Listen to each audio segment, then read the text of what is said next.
नमस्कार मंडळी, gold is ज्ञान या आपल्या युट्यूब चॅनल मध्ये पुन्हा एकदा सगळ्यांचं सहर्ष स्वागत. मित्रांनो, आपण सगळे रोज आपला चेहरा आरशात पाहतो, पण खरी गंमत अशी की आपला स्वभाव कधीच आरशात दिसत नाही. आपण मुळात आनंदी आहोत की दुःखी हे आपल्यालाच माहित नसतं. पण कल्पना करा, जर फक्त 5 सोप्या टेस्ट मधून आपला स्वभाव उघडकीस आला तर. आज मी तुम्हाला अगदी साध्या पण शास्त्रीय आधार असलेल्या 5 चाचण्या सांगणार आहे, ज्या तुम्हाला आरशासारखं दाखवतील की तुमचं मन नेहमी हसतमुख आहे का की खिन्न आहे. तयार आहात ना मग हा गुपित आरसा बघायला? पहिली टेस्ट आहे दैनिक भावनिक diary test, positive negative affect test. काय आहे ही टेस्ट? ही एक अगदी सोपी पण परिणामकारक सवय आहे. यात आपल्याला दिवसातून 2 वेळा, सकाळी उठल्यावर आणि रात्री झोपण्याआधी आपल्या भावना लिहून ठेवायच्या असतात. फक्त 1-2 वाक्य पुरेशी आहेत. कसं लिहायचं? तर वहीत तारीख लिहा, मग लिहा आज माझ्या मनात कोणकोणत्या भावना आल्या. भावना म्हणजे काय? तर सकारात्मक. सकारात्मक काय असेल? तर आनंद, हसू, समाधान, कृतज्ञता, प्रेम, उत्साह. आणि नकारात्मक म्हणजेच दुःख, चिडचिड, राग, चिंता, असहाय्यता. त्याचं उदाहरण घ्यायचं झालं तर सकाळी लिहिलं, आज बागेत चालायला गेलो तेव्हा एक छोटं बाळ हसताना पाहिलं, मला खूप आनंद वाटला. रात्री लिहिलं, आज दुपारी वीज गेल्यामुळे चिडचिड झाली, पण संध्याकाळी मुलगी फोनवर बोलली तेव्हा समाधान मिळालं. या टेस्टचा वैज्ञानिक आधार काय आहे? तर मानसशास्त्रात याला अफेक्ट बॅलन्स किंवा पॉझिटिव्ह निगेटिव्ह अफेक्ट स्केल पनस म्हणतात. संशोधन सांगतं की आपण दररोज जास्त वेळा सकारात्मक भावना अनुभवतो की नकारात्मक भावना, यावरून आपला मूळ स्वभाव समजतो. जर आठवडाभर डायरीत सकारात्मक भावना, ज्या आनंद, कृतज्ञता, समाधान या नकारात्मक भावनांपेक्षा जास्त लिहिलेल्या असतील तर आपला स्वभाव हा मुळात आनंदी आहे. आणि जर वारंवार चिडचिड, दुःख, राग याच भावना दिसल्या तर आपला स्वभाव नकारात्मक बाजूला झुकलेला आहे, हे यातनं सिद्ध होतं. या डायरीचे फायदे काय आहेत? तर स्वतःकडे लक्ष जातं. आपण दिवसात खरोखर कशाने आनंदी होतो किंवा दुःखी होतो हे दिसतं. आपला स्वभाव समजतो. आपण आनंदी आहोत की नाही याचा एक वस्तुनिष्ठ ऑब्जेक्टिव्ह असा अंदाज घेतो. आणि मेन म्हणजे बदलाची संधी प्राप्त होते. जर नकारात्मक भावना जास्त दिसल्या तर आपण पुढे जाणीवपूर्वक बदल करू शकतो. मानसिक आरोग्यासाठी उपयोगी असतं हे, कारण संशोधन सांगतं की नियमित भावनिक डायरी लिहिणाऱ्या लोकांचा ताण कमी होतो आणि मन जास्त स्थिर राहतं. त्यासाठी ज्येष्ठ नागरिकांसाठीचं एक खास उदाहरण आहे. विजय नावाचे गृहस्थ रोज ही डायरी लिहायला लागले. पहिल्या आठवड्यात त्यांनी लिहिलं, आज दिवसभर वीज नव्हती, खूप त्रास झाला, किंवा आज कोणी भेटलंच नाही त्यामुळे मन खट्टू झालं. पण दुसऱ्या आठवड्यात त्यांनी जाणीवपूर्वक सकारात्मक गोष्टी नोंदवायला सुरुवात केली. आज सकाळी शेजाऱ्यांनी ताज्या फुलांचा गुच्छ दिला, खूप आनंद झाला, किंवा नातवाने माझा फोटो काढून मला व्हॉट्सअपवर पाठवला आणि माझं मलाच हसू आलं. हळूहळू त्यांना स्वतःच जाणवेल की त्यांच्या जीवनात आनंदी गोष्टी कमी नाहीयेत, फक्त लक्ष कुठे आहे हे महत्वाचं आहे. थोडक्यात दैनिक भावनिक डायरी टेस्ट म्हणजे आपल्या आयुष्यात सकारात्मक नकारात्मक भावनांचं प्रमाण ओळखण्याचा एक सोपा मार्ग आहे. ही डायरी एक आरसा आहे. आपला स्वभाव आनंदी आहे की दुःखी हे तो आपल्याला रोज दाखवतो. मंडळी, दुसरी भन्नाट टेस्ट आहे हास्य प्रतिक्रिया टेस्ट, म्हणजे स्माइल लाफ्टर रिस्पॉन्स टेस्ट. ही टेस्ट काय आहे? तर आपल्या स्वभावाचा एक महत्वाचा भाग म्हणजे आपण हसतो का, आणि हसलो तर किती पटकन हसतो. हास्य ही केवळ चेहऱ्याची हालचाल नाही, तर मनाचा स्वभाव, आपला दृष्टिकोन आणि आपली भावनिक प्रकृती दाखवणारा आरसा आहे. ही टेस्ट कशी करायची? तर स्वतःकडे रोज लक्ष द्या. कुणी विनोदी गोष्ट सांगितली, छोटासा विनोद केला, एखादं मूल खेळताना पडलं आणि गमतीशीर प्रकार झाला तर तुम्ही लगेच हसता का, की आधी विचार करता, टीका करता, किंवा आपला हसू दाबून ठेवता? तुमची पहिली प्रतिक्रिया खूप काही सांगून जाते. या हास्याचा अर्थ काय आहे? तर पटकन हसू येणारे लोक जे आयुष्याकडे हलक्या पद्धतीनं, आनंदी आणि आशावादी नजरेनं बघतात, यांचा स्वभाव मुळात आनंदी असतो आणि हे लोक इतरांशी जास्त सहज मैत्री करतात. आणि हास्य दबणारे किंवा क्वचित हसणारे लोक जे गोष्टींमध्ये दोष शोधतात, थोडं नकारात्मक किंवा गंभीर दृष्टिकोन ठेवतात, यांचा स्वभाव जास्त करून दुःखी बाजूकडे झुकलेला असतो. याला शास्त्रीय आधार काय आहे? तर मानसशास्त्रात फेशियल फीडबॅक हायपोथेसिस म्हणून एक सिद्धांत आहे.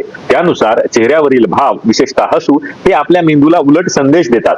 जर आपण वारंवार हसलो तर आपल्या मेंदूमध्ये आनंदी रसायनं डोपामाइन, सेरोटोनिन तयार होतात.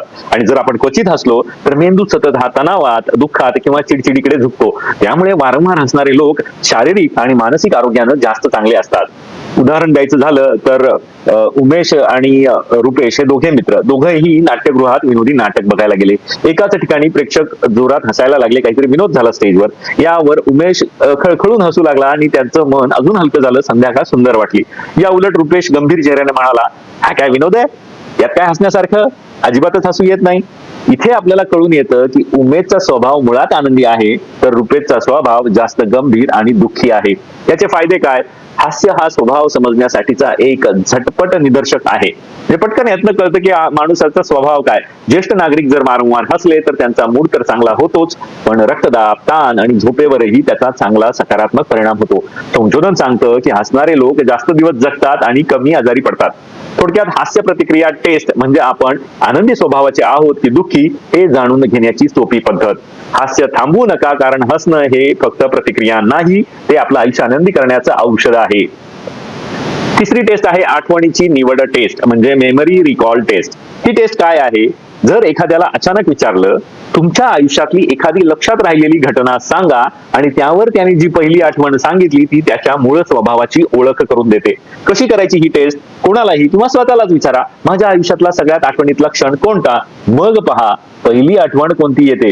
जर ती आनंदी सकारात्मक घटना असेल, उदाहरणार्थ लग्नातील एखादा क्षण, नातवाचा किंवा मुलांचा जन्म, मिळालेलं कौतुक, झालेला सत्कार, केलेला प्रवास, मित्रांसोबतची एखादी ट्रिप, हास्य विनोद, तर हा स्वभाव मुळात आनंदी आहे याचा निदर्शक आहे. आणि जर तुम्ही आठवलेली घटना ही दुःखी नकारात्मक असेल, उदाहरणार्थ नोकरी गेली, आजारपण आलं, घरात झालेली भांडणं, मृत्यूची आठवण, तर हा स्वभाव मुळात दुःखी बाजूकडे झुकलेला आहे. शास्त्रीय आधार याला काय आहे तर मानसशास्त्रात याला मूड कॉन्ग्रुएंट मेमरी म्हणतात. आपला मेंदू मूड प्रमाणे आठवणी पटकन उचलतो. आनंदी स्वभावाचे लोक आपोआप चांगल्या आठवणी लवकर आठवतात. दुःखी नकारात्मक स्वभावाचे लोक लगेच दुःखद प्रसंग आठवतात. उदाहरण द्यायचं झालं तर रमाला विचारलं, तुझ्या आयुष्यातला सर्वात सुंदर क्षण कोणता होता? तिनं लगेच सांगितलं, माझ्या मुलीचा विवाह झाला तेव्हा माझं हृदय आनंदानं भरून आलं होतं. ही सकारात्मक आठवण त्यांच्या आनंदी स्वभावाची खूण आहे. तेच शीलाला विचारलं तर तिने लगेच सांगितलं, जेव्हा आमचं दुकान जळालं तो आयुष्यातला सगळ्यात वाईट क्षण होता. म्हणजे दुकानात आग लागली, काहीतरी ऍक्सिडेंट झाला. ही नकारात्मक आठवण पटकन आली म्हणजे स्वभाव थोडा दुःखदायी बाजूकडे झुकलेला आहे. या टेस्टचे फायदे काय आहेत तर आपण कोणत्या प्रकारच्या आठवणींवर लक्ष केंद्रित करतो हे समजतं. आपल्या स्वभावाचा मूळ कल आनंदी आहे की दुःखी हे पटकन दिसतं. जर दुःखी आठवणी वारंवार येत असतील तर आपण जाणीवपूर्वक सकारात्मक आठवणी जागवायचा सराव देखील करू शकतो. संशोधन सांगतं की ज्या ज्येष्ठ नागरिकांनी आनंदी आठवणी वारंवार उजाळल्या त्यांचं मानसिक आरोग्य चांगलं राहिलं, नैराश्य कमी झालं आणि ते सामाजिकदृष्ट्या जास्त सक्रिय राहतात. थोडक्यात आठवणींची निवड टेस्ट म्हणजे एखाद्या व्यक्तीच्या मनात दडलेल्या आनंद दुःखाच्या साठ्याचा झटपट आरसा. ज्यांना पहिल्यांदा आनंदी आठवणी आठवतात त्यांचा स्वभावही मुळात आनंदी असतो हे इथे सिद्ध होते. चौथी टेस्ट आहे सामाजिक प्रतिक्रिया टेस्ट किंवा सोशल इंटरॅक्शन टेस्ट. आता ही टेस्ट काय आहे तर आपल्या स्वभावाचा खरा आरसा आपण लोकांशी कसं वागतो यातून दिसतो. नवीन माणूस भेटला, एखादं मूल समोर आलं, शेजारी गप्पा मारायला आले, अशा वेळी आपण पहिल्या क्षणी काय प्रतिक्रिया देतो हेच आपला स्वभाव आनंदी आहे की दुःखी हे ठरवतं. ही टेस्ट कशी होते? कल्पना करा, एखाद्याचं मूळ खेळताना तुमच्याकडे आलं तर तुम्ही लगेच हसून बोलायला लागलात, विचारपूस केली, कुठल्या वर्गात आहेस, तर तुमचा स्वभाव आनंदी आहे. दुसऱ्या बाजूला जर तुम्ही आधी चिडून म्हणालात, अरे गोंधळ करू नको, अरे तू जा तुझ्या आईकडे जा किंवा तुझ्या घरी जा, किंवा अनोळखी माणसांबाबत तुम्ही लगेच शंका घेत असाल, तर स्वभाव तुमचा हा नकारात्मक किंवा दुःखी आहे हे जाणवतं. याला शास्त्रीय आधार काय तर मानसशास्त्रात याला सोशल कनेक्टेडनेस म्हणतात. जे लोक सहजपणे हसून बोलून हात मिळून नातं जोडतात ते जास्त आनंदी स्वभावाचे असतात. संशोधन सांगतं की सामाजिक नातं हे आनंद आणि दीर्घायुष्य यामध्ये थेट संबंध ठेवतं. जपानी लोकांचा आपण एक मागे व्हिडिओ केला होता, तिथे पण ही गोष्ट अधोरेखित केली होती की सामाजिक नातं हे किती महत्वाचं आहे.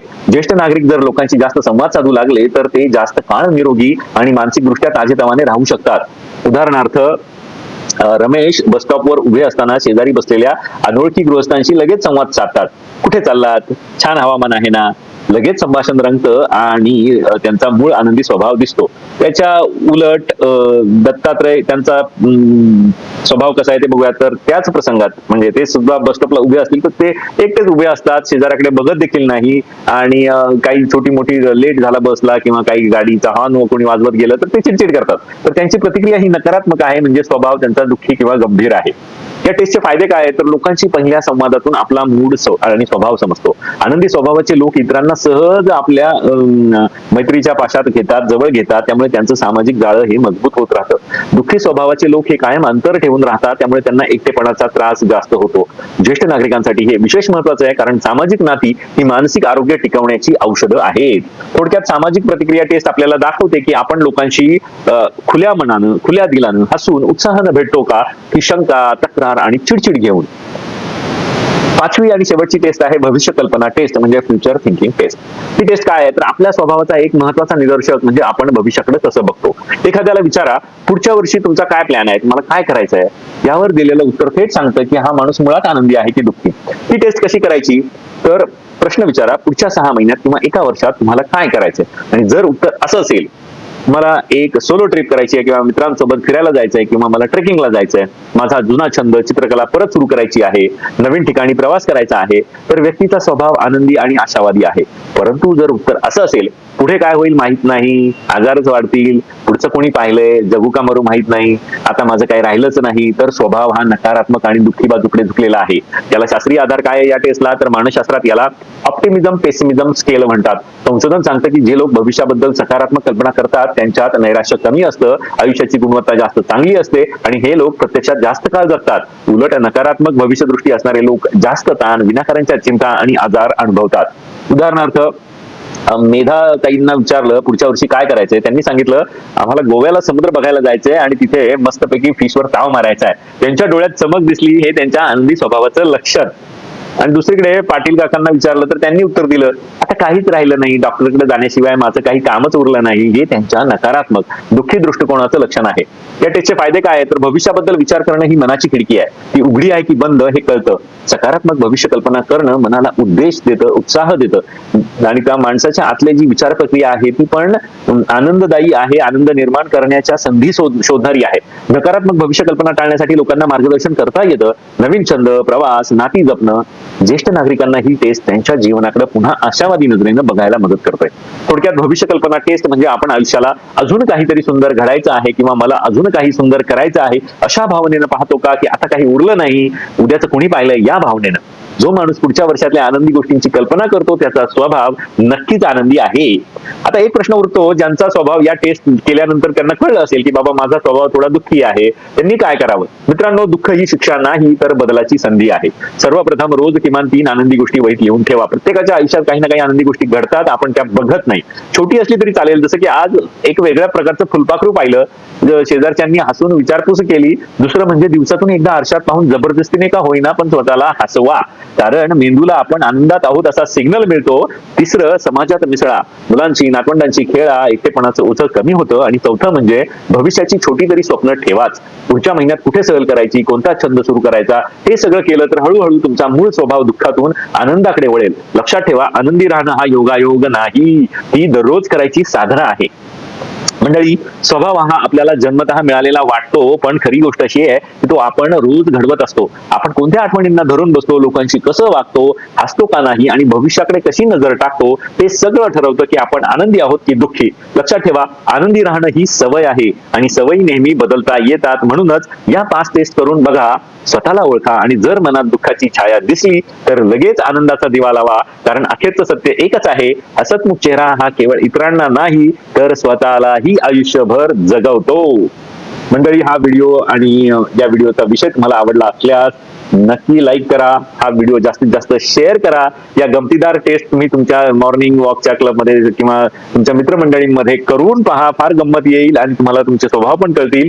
आणि जर आपण गोल्ड इज ज्ञान या चॅनलवर नवीन असाल तर अशा हटके विषयांवरती आपण व्हिडिओ करत असतो, त्यामुळे तुम्ही या चॅनलला सबस्क्राईब केलं नसेल तर नक्की सबस्क्राईब करा.